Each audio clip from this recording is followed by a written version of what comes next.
my world became smaller and smaller and smaller until I ended up living in a box. In a box? I lived in a shielded room. The same person that was helping us to shield found the right material to hold back the particular frequency that was coming in and burning my skin, and we built a room. You could not see through it. It looks like aluminum foil, but it's not. It's 3 layers thick, and it's got like a very, very fine chicken wire in the middle of it. There were days that I didn't know if the sun came up or the sun went down, and I couldn't run electricity in there, so I didn't have light. I had, I shouldn't say I didn't have light. I could intermittently use a flashlight. When Christmas came around, we had Christmas inside the silver room, as we like to call it, which, you know, depending on how you look at it, could have been really sad, but we made the best of it. But it was still, you know, you don't want, you know, your mom to be in constant pain.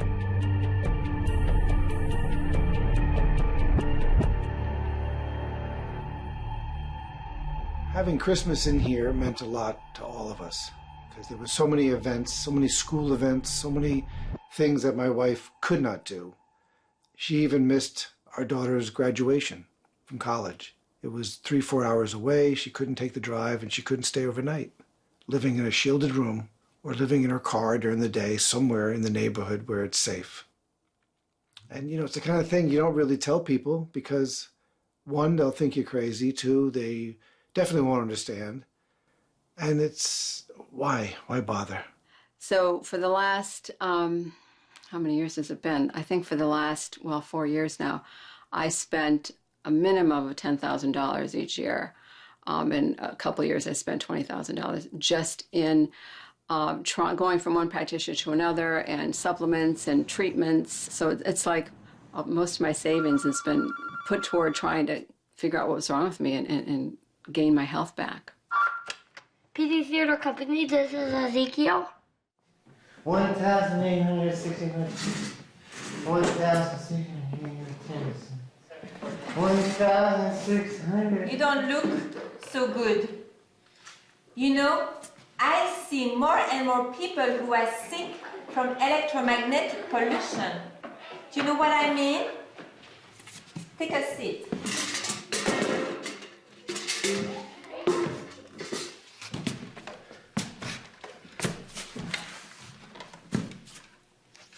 This is a corded phone. It uses a cord so that we can hear the voice.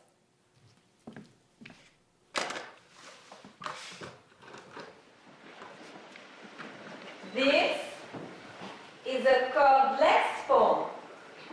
It uses waves that we can't see so that we can hear the voice. And if we would see those waves, we would see something like this.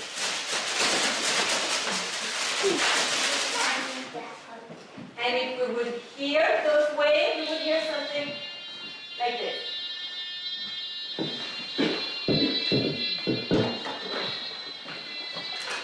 And many machines are using waves. There's Wi-Fi.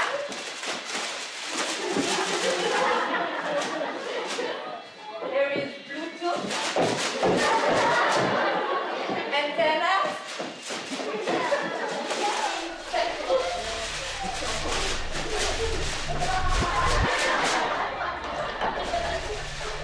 And those waves disturb the body.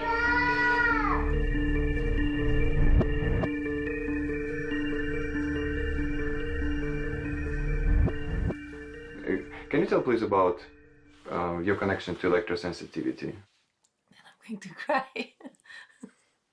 Okay. So. You start off with the crying and then we'll move on from there. Yeah. So then you can't. Okay. So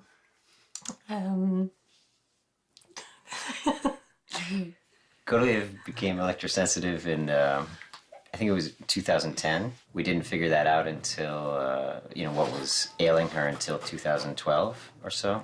So there was 2 to 3 years of just really intense sort of a health crisis ongoing. Yeah, in 2010, I was doing a show, one of our performances in Boston, and she was with Ezekiel at my mother's apartment in Boston at the time.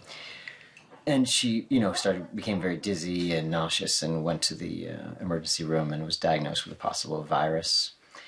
But the dizziness actually never left. She was basically continually dizzy until about 2012, along with a lot of other really unpleasant symptoms. Overnight, it started around 10 o'clock at night. It was just like a bam. Everything felt here in my solar plexus, my stomach, as if everything just got stuck and stopped. And it was this strange, metallic, poisonous taste, not only in my mouth, but it was in my whole body. And at the time, I had no idea what that was, but it's the same sensation I get now when I'm in really strong Wi-Fi, which is almost everywhere now in the world. But some places are worse than others.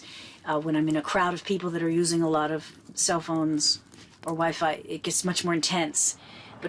So it's the same feeling. You feel pins and needles in your head, a metallic bar in the forehead, and it's a kind of nausea that you can't describe. It's not the kind of nausea I used to feel when I was well, like if I got sick from food or the flu or something. It's a kind of poisonous nausea that's impossible to describe, and it'd feel like throwing up or going to the bathroom, but nothing would come out. It felt like my body's detoxification mechanisms just shut down, and as if this poison got inside me that could never come out.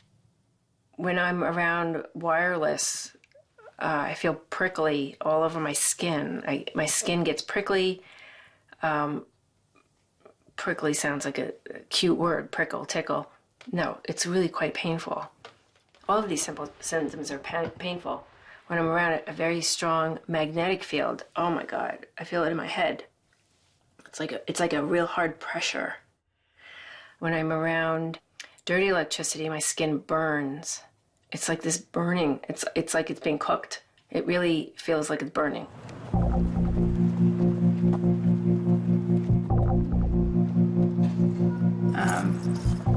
Just all sorts of, just muscle weakness, like just feeling a little foggy and kind of, the room is spinning. And, I remember at the worst of it, how are you supposed to live if everything around you is spinning all the time? Like, I don't even know how she did it for so many years. We were out one time. My brother was getting his Eagle Scout award, and so we went out, and someone was texting someone behind her, and she knew exactly what was happening based on where it was. Well, there are a variety of studies that have been done, and it's worth sort of looking back at them.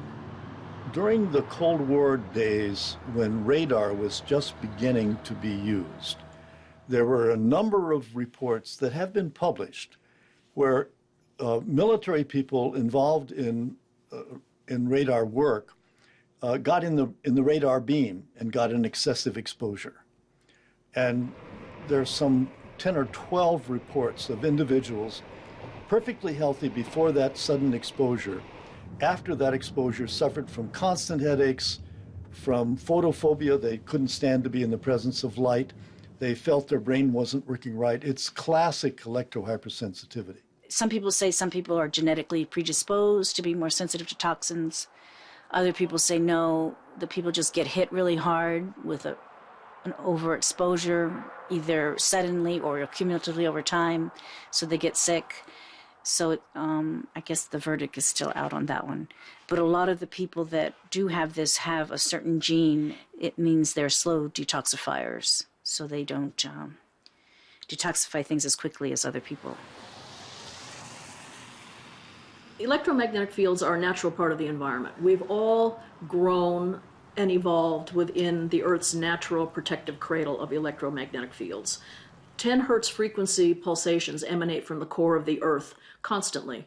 That's right where human conscious thought occurs. We're in tremendous harmony, as are all species, with background electromagnetic fields. What we've done with technology is introduce signaling characteristics that don't exist in nature, power density exposures that do not exist naturally at the surface of the Earth, signaling characteristics like sawtooth and sine wave and other forms of pulsations that do not exist in nature.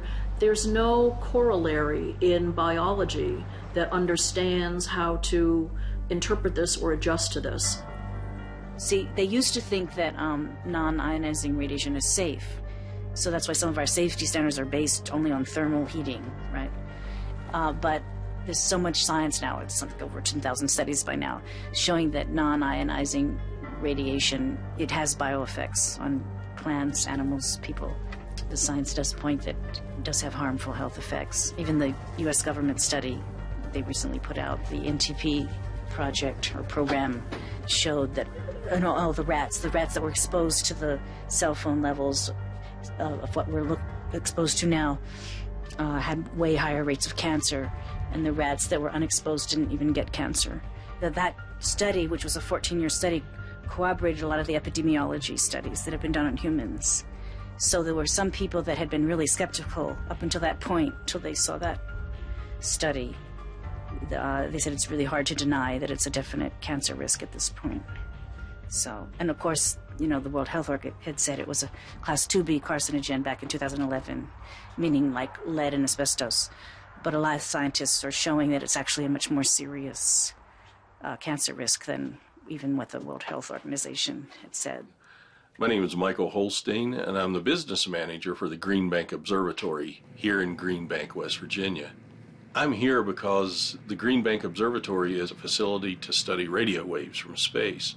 But because those radio waves are so weak, and we're talking about, as a comparison, the energy given off by a single snowflake hitting the ground is much more powerful than the radio wave that the astronomer is trying to receive.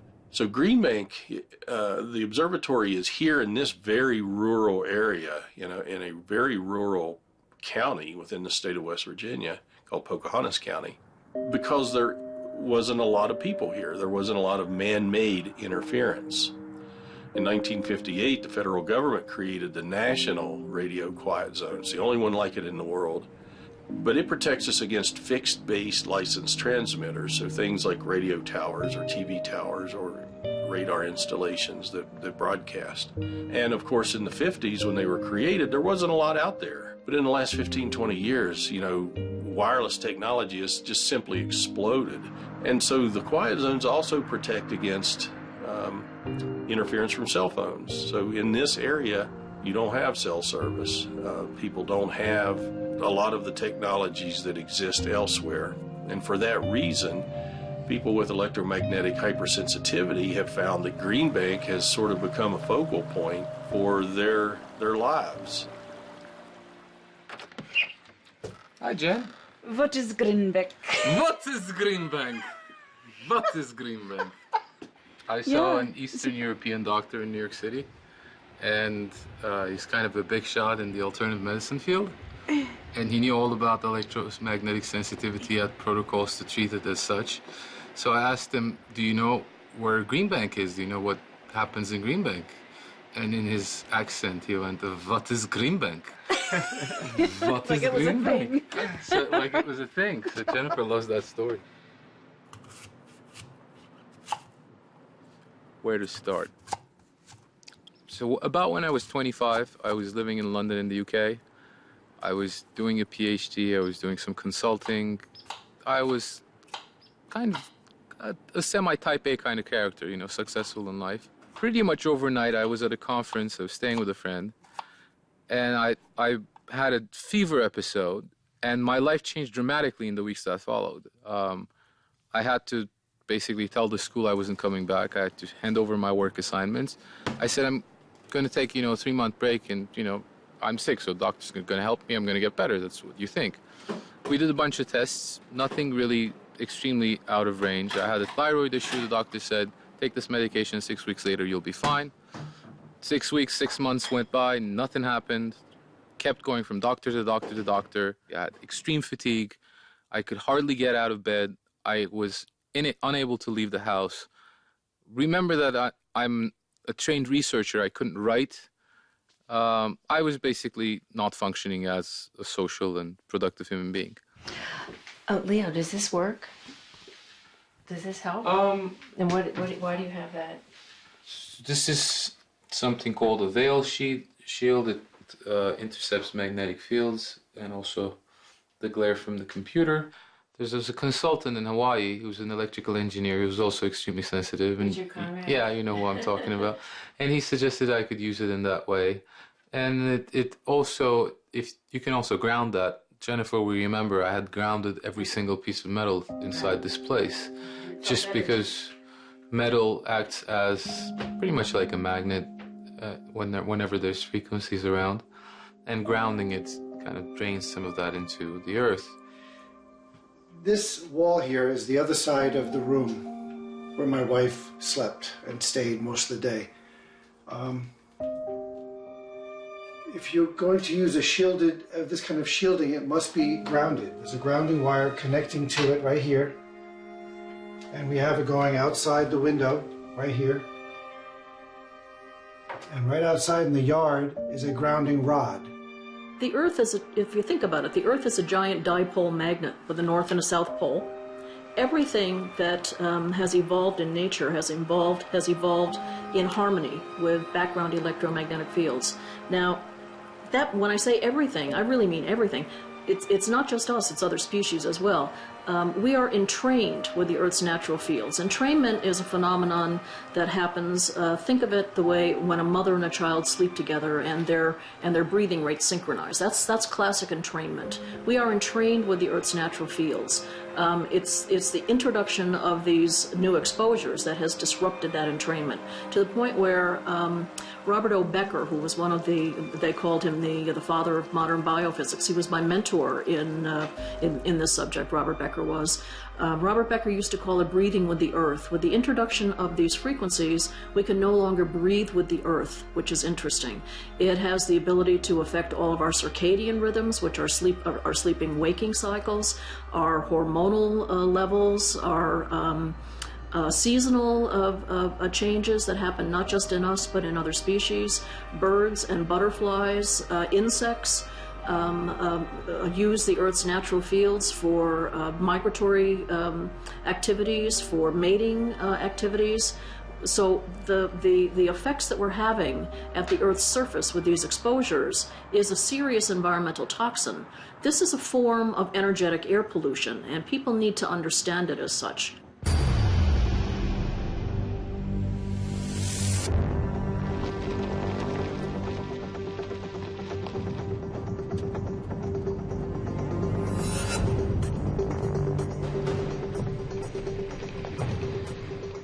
Already here? Yeah, so this is my spot. This is where I come to recoup. Sometimes I come for 48 hours straight. And when I'm here, I feel the same way I used to feel in the 70s and 80s. I feel completely normal. Every single symptom is completely gone. But you'd be surprised how many forests are no longer refuge. And it is affecting the trees. There's a lot of documentation on that. And when I'm walking in those forests, there's absolutely no relief at all. It's worse than parts of New York City. For example, I went to a beautiful, beautiful state park in Florida. And the town was quite good, in terms of EMR, meaning electromagnetic radiation. But the park, I was just dying. Tortures, pins and needles going into your head and your body. So as I was leaving, I didn't stay long. It was a beautiful park. I asked the ranger, or the lady at the, center, I said, do you by any chance have Wi-Fi here? And she said, oh, no, we have a Zigbee wireless system, for tracking everything. And I said, oh, thank you. It feels so good. I can't put into words how it feels, but it just feels like, yes, this is how it should be. It's as if my body knows. This is how it should be. And it's been like this for thousands of years.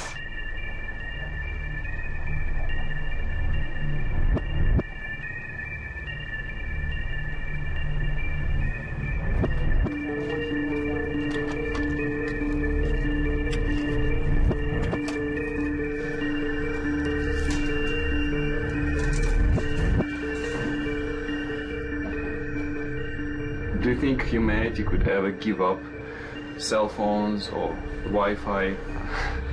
Yeah, I know it's so easy to get used to comfort because it is comfortable, right? So, but then to give it up. That's an extremely interesting question, an interesting concept, because, and I'll go back 15 years. 15 years ago, we wouldn't even be having that discussion because it didn't exist, and no one knew that they were missing out on anything. The extremely quick influx of wireless devices into people's lives has almost just taken over. It is a convenience. That's what it is, you know, a comfort, a convenience. And it's interesting to watch people from outside of this area come into the area for even a short period of time and feel the burden of constant connectivity being relieved from them. You know, they enjoy the fact that they're not constantly being pinged by their cell phone, you know, or their email or Facebook or whatever it might be. We don't have that issue here. I haven't spent the last 15 years being addicted to it and then having to withdraw from it. I just don't have it. And generally find it quite rude when I go elsewhere and people are constantly on that instead of interacting socially. This is a RF meter. This will pick up radio frequency microwave.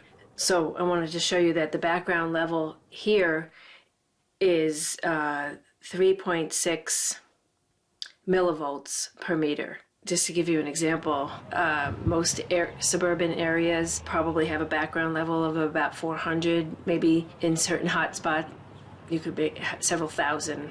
The background level of certain kiosks that are going up in Manhattan, there's 7,500 wireless kiosks that are being positioned throughout the 5 boroughs, and the background level right now is 20,000 microwatts.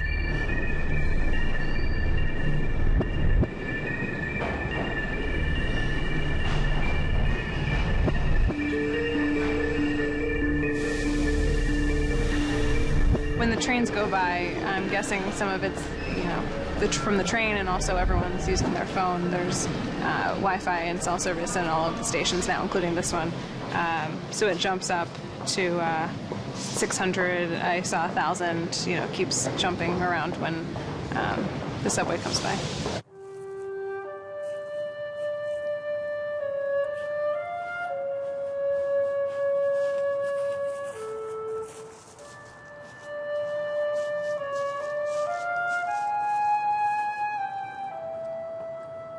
So this is my cabin. I built this part later. I did all of this myself. And then this other one I had built a few years before. I got a little help on that. And I built it on skids so I can move it. I've already moved it twice. And this is my little wood stove and a bed. Can you tell us what's your profession? What did you do before you were? I'm an architect. I'm a registered architect. So I worked all over the world. I worked many years in Nepal, and then I was working in Hawaii for 7 years before I got sick. And in the middle of it, my husband and I went to Nepal, thinking maybe we'll get a better doctor there who can still diagnose, because where I was in the States, they just did all these tests, but no one could diagnose. So we went there, but of course they had cell phones already there too. Of course, I didn't know at the time what was going on. But I remember, you know, being on a cordless phone once and saying, gee, my symptoms are getting worse. Could this have something to do with the phone? And I remember thinking, oh, Jennifer, that's insanity. This, you know, electricity cannot make you sick. But I kept noticing I couldn't be on the computer anymore. I couldn't watch television. I couldn't do, you know, a lot of electronic things. But there was so many things I couldn't do. I didn't realize it was how related to the EMFs this all really was. It slowly started to hit me because I realized that when I'd have these, I'd call them attacks. They were like physical attacks. And later I realized that these were times when people were probably turning on their cell phones and when the Wi-Fi was upping.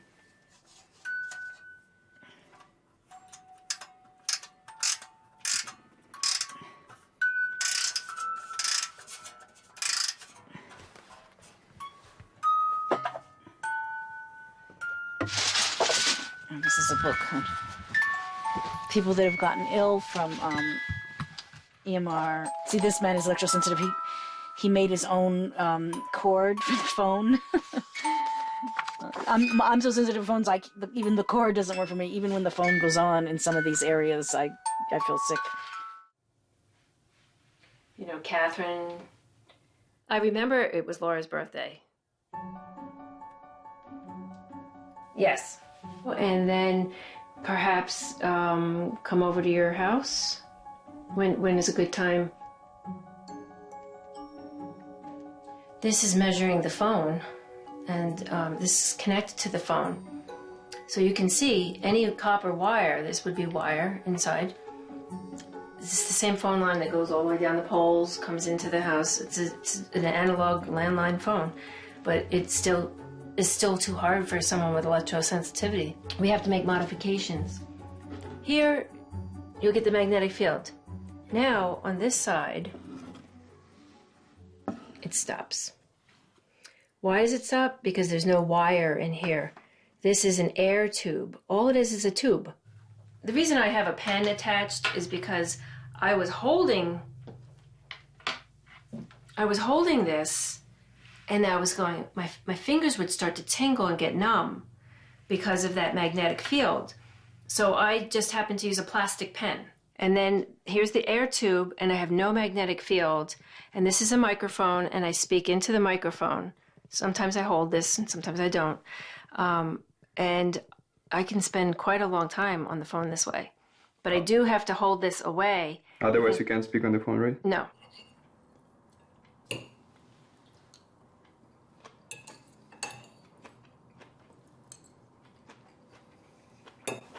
Sue eats alone a lot. I eat alone. But I think about her all the time. I think about her, what she's doing. If she's not home, I'm glad, because that means she's hopefully with some other people, doing something, having some fun. She has no social life here. Basically, is zero social life. I'm her social life. But in Green Bank, she's got friends. She goes to dinners. She has a social life in Green Bank. Here, she has nothing. Do you ever get that feeling where it feels like an ice pick? Like right in the back of your head, like yeah, something like that. Same type of thing. I had the feet, I had the heart, same thing. But the nerve pain was disturbing. That, I don't know. It's just crazy. Why should we have to live like this? You know, it's supposed to be first, do no harm, right? Right. If something hurts one person, we shouldn't be doing it. We're going down the wrong path. You know, we need to rethink this, regroup. I love technology. Let's make it safe. Let's back up and do this right. Because there's nothing wrong with having our toys or our progress, but why not do it so that nobody gets hurt? Or we're not hurting the environment, because this can't be good for the environment either if it's hurting us. Children. Children. What about the children and the animals that have no voice out there? They're suffering and nobody's really listening. There are many other issues, and the one that is that I've been very much involved in has been electrohypersensitivity in children, which is reflected primarily by headaches, by a sense of having brain fog, of not being able to learn well. I'm presently involved in a legal case in Massachusetts of a 9-year-old child whose school refused to provide him with a room that was free of Wi-Fi, when he's present for several hours in rooms that have multiple routers and multiple wireless laptops. He develops severe headaches and often will develop nausea and even vomiting.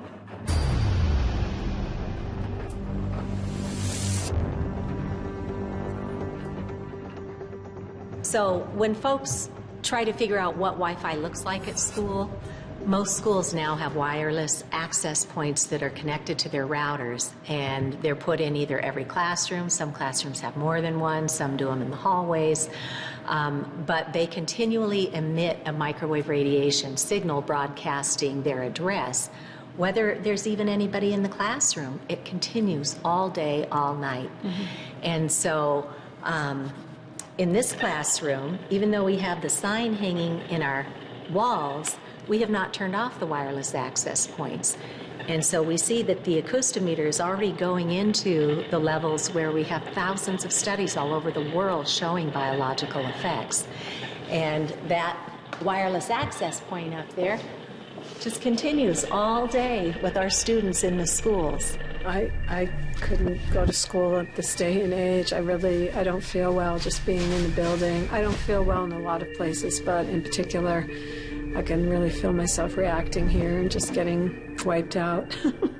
I just saw a sign on one of the classrooms that said, nut allergy zone, no nuts. And it's sort of like this EHS issue has the potential to become very similar. Right. But we can create white zones. We can create clear spaces where people who are sensitive don't get exposed. But we should really, as our world experts advise us to do, try and turn it off, because even if you don't feel it today, that cumulative effect on our system over the years can help you to develop things like Alzheimer's and autism coming onto the spectrum a little later in life. It could lead to heart problems. It could lead to brain cancers. These don't happen overnight, but on a continual deterioration of our system. And without the ability for our bodies to clear out those toxins every night, if we have Wi-Fi on at home, it impairs our body's ability to release melatonin to go in and clean up the damage from the day. And day after day, if we're sleeping with this light energy form on that is microwave radiation, our bodies simply can't catch up.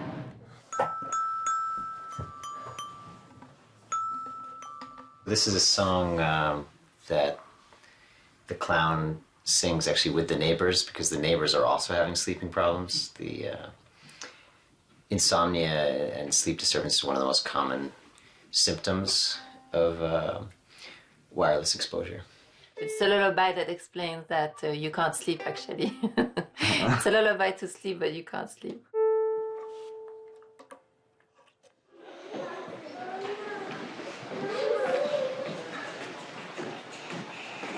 Yes. Sing a lullaby for me, 'cause I can't sleep. I'm so tired of counting sheep. A lullaby for me, 'cause I want sleep. The sheep are tired of jumping over me.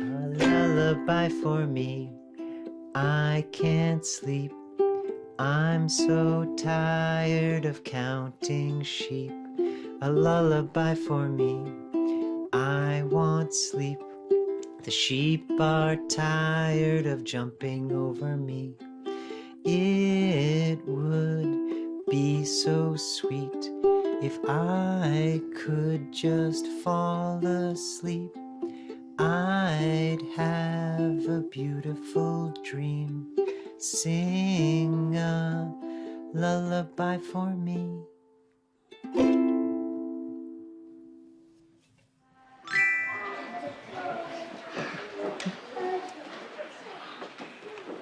These tuners, underneath this aluminum foil is a metal bar that's been zapped specifically with the frequency of natural light. When placed on electricity, there's, it's placed right next to these outgoing electric cables that then carry the electricity to our whole house. That electricity picks up this frequency that's in this device and creates a harmonic bubble out of our apartment using all the electricity that's in the walls anyway. So one analogy is sort of the wolf guarding the chickens instead of trying to eat them. It's harmonizing the electricity, so it actually takes care of dirty electricity issues as well as protecting from outside sources of microwave radiation.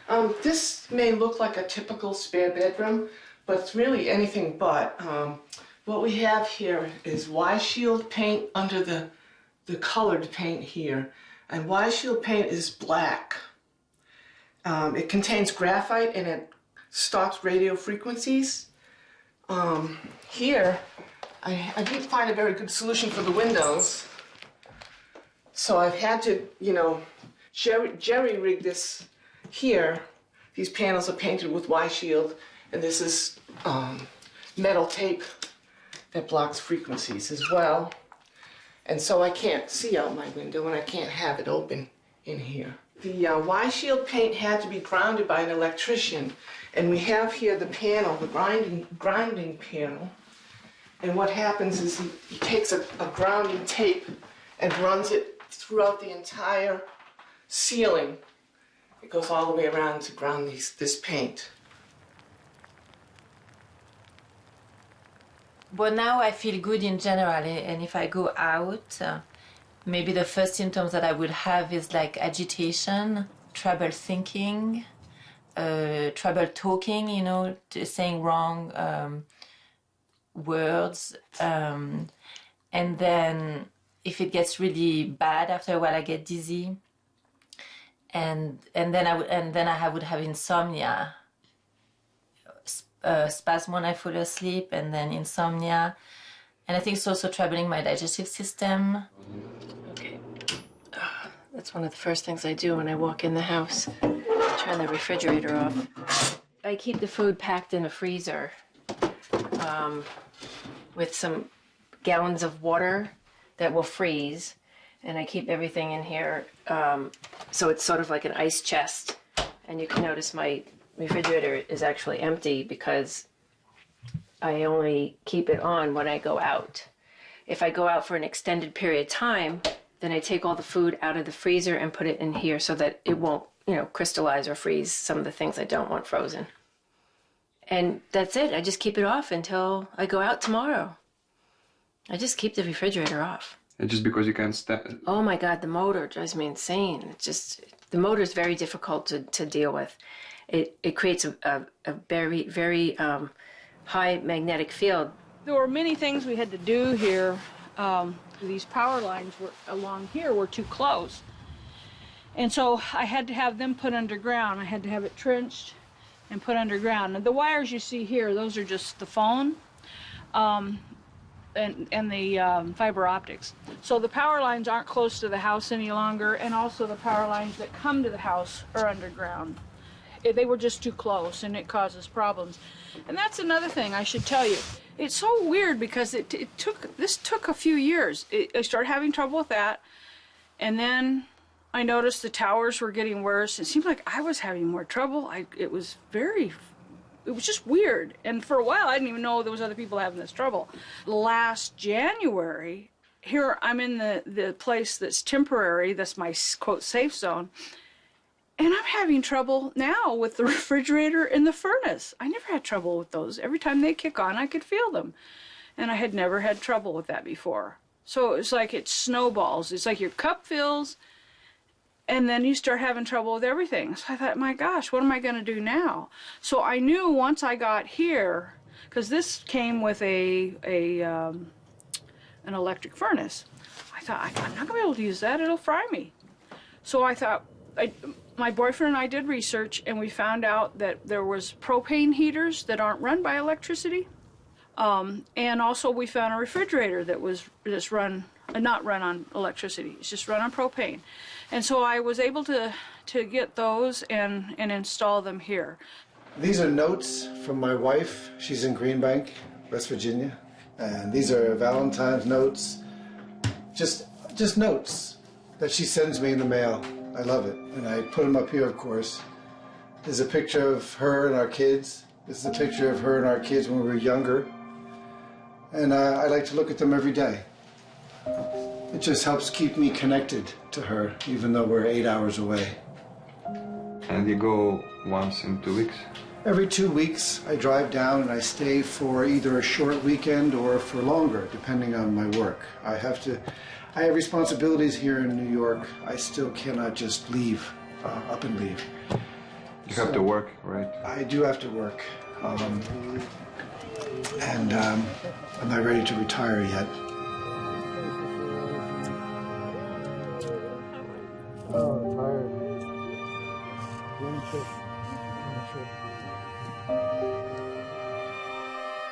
No, I won't be going back to South Carolina anytime soon. I do travel there every month to see my daughter. She's 14, so growing up fast. And of course she uses all these devices and thinks they're wonderful. Do you explain her? Does she listen? No.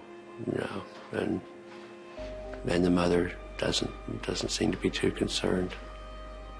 So it's very difficult when you can't agree on things like this in a family.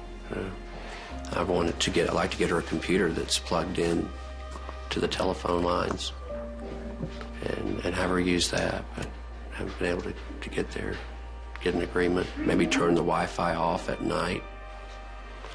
But even on these small things, it's difficult to come to an agreement sometimes with your family. So these are all the signatures, as you can see, they go on and on and on, from the international scientists' appeal to the UN, stating that the scientific evidence shows that all of the safety standards of most of the agencies in the world are inadequate. Basically, the appeal states that numerous scientific publications have shown that EMF affects living organisms at levels well below most international and national guidelines. Effects include increased cancer risk, cellular stress, increase in harmful free radicals, genetic damages, structural and functional changes of the reproductive system, learning and memory deficits, neurological disorders, and negative impacts on general well-being in humans. Damage goes well beyond the human race, as there is growing evidence of harmful effects to both animals and plant life. And it goes on. One of the things that I find really interesting is to look at what other countries are doing when you have a question like this. And France has already taken some extraordinary action. I think after the European Union failed to take action, France decided to be more proactive. And so I believe they prohibit Wi-Fi in kindergartens and in the primary schools, or are restricting it. And then in the upper levels, recommending to turn on to download and then turn it off. But in any event, they're moving in that direction to reduce the exposures of children.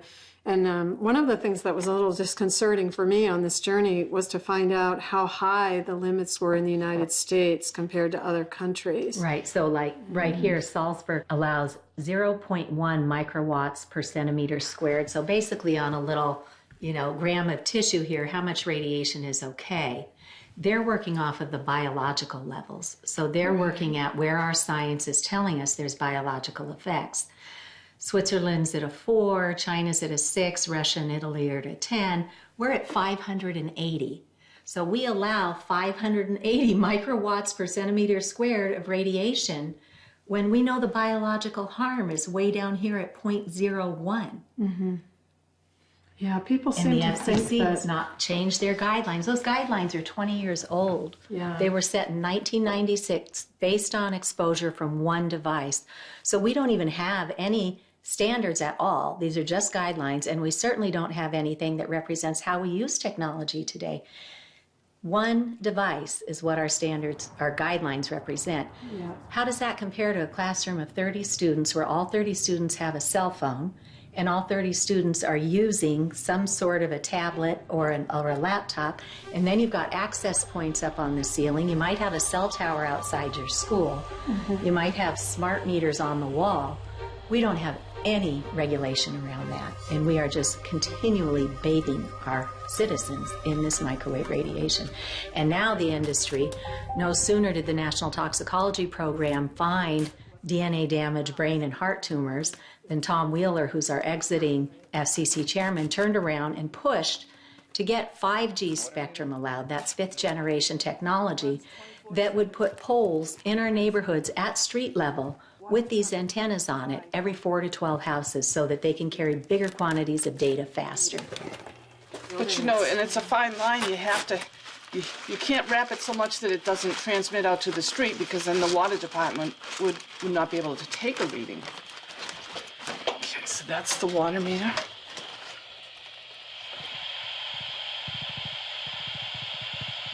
I can see your hand shaking a little bit. Is it bothering you holding it? Are you getting an electric field? Well, if it's bothering you to hold it, I would let it go, yeah, because you're right near the fuse box too, so you've got the other field. But one of the problems is that this could be outside a child's bedroom. It could be at the headboard of somebody's bed, and it's just sort of indiscriminate where these are. And in theory, they use these electronic meters. They can detect leaks as well as use them for billing purposes, so that's one of the reasons why they want it transmitting all the time. But I know someone in this town who had a water dam, and she had a crew come, and they left the hose on, and it flooded her basement, and she never got any notification from the city that there was unusual water use going on in the house. So, you know, there was a sense that maybe a lot of this technology is going in, even all the systems aren't in place yet. It's also not being monitored for any adverse impacts. It's an overuse of technology. Just because you can do something doesn't mean you should. I mean, this could be a mechanical meter. For the amount of time that they drive by to read it 4 times a year, it's just irradiating this, you know, the environment. A lot of people like to use the word electrosmog. Very good analogy. But when we have cell towers on every big building, when we are going to put these 5G generators on every third light pole along every street, it is certainly electrosmog, and it's getting worse. Right now we're outside the FCC building in Washington, D.C. And the reason we're here is that they're about to have an open meeting about 5G, and basically they're kind of deliberating about how to make it as easy and painless as possible for the telecom industry to install hundreds of thousands of mini cell towers, one for every other house everywhere, with no restrictions about where they can go. So basically turning like what is already a health crisis into just like a health nightmare. We want technology, we just want it safe. There are too many people that can no longer continue with their profession because they're just ill. Unfortunately, there is no known treatment that is guaranteed to work. There is also a very limited evidence for a blood test that would give you diagnosis of electrohypersensitivity. Our federal government has totally shut down all funding for this kind of research, and that's been the case for, 20 years? Why there is no funding? For a variety of reasons. We have a very aggressive telecommunications industry. They don't want research on this area. Our political system is so dependent on raising money for being elected if you're in Congress. We are coherent electrical systems. When biological systems are exposed to these intensities, we don't really know what it is that is going to result from that. So basically it comes to we don't know. It's a giant experiment. Yeah, and we don't know, and even if we have more scientific research and more labs working on it and more evidence that it's harmful for us, still we don't know how much harmful it can be, and because also everything is changing, right? So there is more and more technology appearing, and we don't know how it's going to affect us long term. It's true. So it's a big gamble. It's a gamble in favor of allowing the safety margin to fall in the camp of the industries that are bringing us the technology. There is no precautionary approach to this, at least not in America. There's so many people that are dealing with this right now. We're coming forward and speaking about it. For every person that comes forward to speak, there's got to be like 500 people that don't mention it at all, that don't say anything. Even young people, you can imagine being, let's say, 35, and you have a career, and your career involves using your iPhone and your computer and things like that, being in an office. And perhaps you start getting headaches, you start getting fatigue. What do you want to believe that you're going to have to stop doing all this? I mean, that's how do you live? I mean, it must be frightening. It must be frightening. Well, that's what even my daughter said to me. She goes, "Mom, what do you think what am I supposed to do? Pack up and move to West Virginia?" Right. And it just stopped me in my tracks, and I was like, "No, absolutely not." Right. To good health and a safe environment. This is Yes, here. I'll do that. Clink.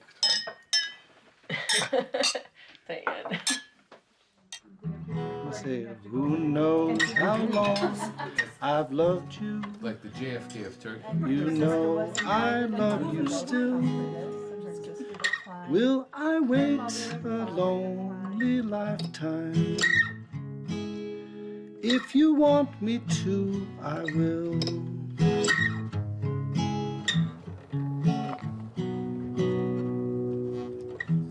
So when at last I find you, your song will fill the air.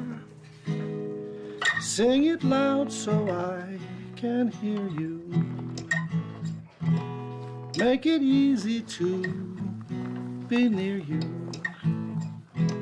I felt like I was being electrocuted in New York. Yes, you were. I literally felt like my body was completely wired. You know, you Like, lived in your car or the was- silver room, the shielded room. I know. That's it. I know.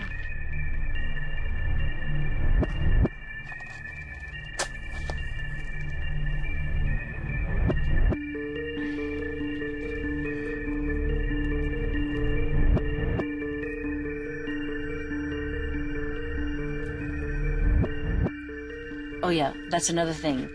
According to the rat studies, they exposed the rats. In 3 generations, there was total sterility. So some scientists, like Ole Johansson, say if we keep exposing ourselves to these levels, there could be total sterility in humans in 5 generations. So if that's true, we can just all go out like